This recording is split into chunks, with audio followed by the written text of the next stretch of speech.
brought to you by Summercool. Pack कर दे summer cool. Summer cool cooler हवा ऐसी छोड़े पूरी फैमिली को ठंडक से जोड़े। समरकूल लाइफ बनाए वंडरफुल। बिहार में हर मिनट राजनीतिक घटनाक्रम बदल रहा है। एक और जहां आज शाम को जेडीयू की बैठक होगी जिसमें निशांत कुमार के नाम पर मुहर लगने वाली है। यह कहा जा रहा है कि मुख्यमंत्री नीतीश कुमार जेडीयू के विधायकों से बातचीत करेंगे और उसके बाद निशांत के नाम का प्रपोजल आगे बढ़ाया जाएगा और फिर निशांत को पार्टी की कमान दी जा सकती है। वहीं अब जो सबसे बड़ी अपडेट यह है कि सम्राट चौधरी जो डिप्टी सीएम हैं और बिहार में बीजेपी के सीएम की रेस में सबसे आगे चल रहे हैं, वो मुख्यमंत्री नीतीश कुमार से मिलने के लिए उनके आवास पर पहुंचे।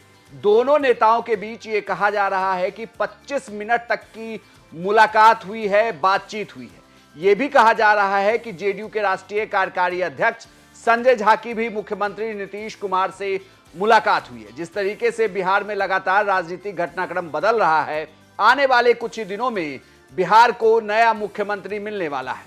मुख्यमंत्री नीतीश कुमार ने राज्यसभा के लिए अपना नामांकन किया है, जिसके बाद यह तय हो गया है कि अब वो सीएम नहीं रहेंगे, लेकिन उनके इस्तीफे की तारीख नहीं आई है। और इसी बीच बिहार में चूंकि गवर्नर भी बदल दिए गए हैं, तो इसलिए अब थोड़ा सा इंतजार करना होगा। लेकिन कहा जा रहा है कि ये पूरी कवायद 15 तारीख तक पूरी करने की कोशिश की जा रही है। यानी कि एनडीए चाहता है कि 15 तारीख तक सब कुछ ठीक हो जाए। उसी कड़ी में जब सम्राट चौधरी और नीतीश कुमार की मुलाकात हुई है, तो ये कहा जा रहा है कि आगे की सरकार किस तरीके की होगी, उसका स्ट्रक्चर क्या होगा और जेडीयू की अब भूमिका क्या होने वाली है नई सरकार में, इसे लेकर बातचीत हुई है। साथ ही यह भी कहा जा रहा है कि सबकी नजर इस बात पर टिकी हुई है कि निशांत अगर डिप्टी सीएम बनते हैं तो क्या बीजेपी को किसी तरीके का एतराज तो नहीं होगा और उन्हें मिलने वाला विभाग कौन सा होगा।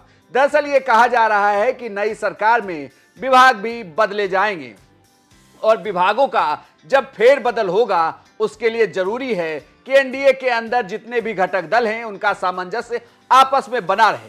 तमाम राजनीतिक पार्टियां लगातार मीटिंग कर रही है। सबकी नजर इस बात पर भी टिकी हुई है कि बीजेपी से अगला सीएम चेहरा कौन होगा। कई नेता रेस में हैं, लेकिन इन सबके बीच सम्राट चौधरी जिस तरीके से एक्टिव हैं और सम्राट चौधरी का जो बैकग्राउंड रहा है, जिस तरीके से उन्हें बीजेपी ने प्रमोट किया, इसे देखते हुए कहा जा रहा है कि मुख्यमंत्री के कंटेनर के रूप में वो सबसे आगे चल रहे हैं। लेकिन क्या बीजेपी सम्राट चौधरी पर दांव लगाएगी? लेकिन जो नीतीश कुमार से मुलाकात हुई है, 25 मिनट तक यह बातचीत हुई है और संजय झा की भी मुलाकात हुई है, तो कहा जा रहा है कि अब सरकार की रूपरेखा तैयार की जा रही है। और आज शाम को जब जेडीयू की बैठक होगी तो निशांत के नाम पर अगर मुहर लगी तो समझिए कि सरकार बनने की तरफ एक और कदम आगे बढ़ा दिया जाएगा, जो सरकार 20 साल के बाद नीतीश कुमार के बिना बनने वाली है। तो यहां से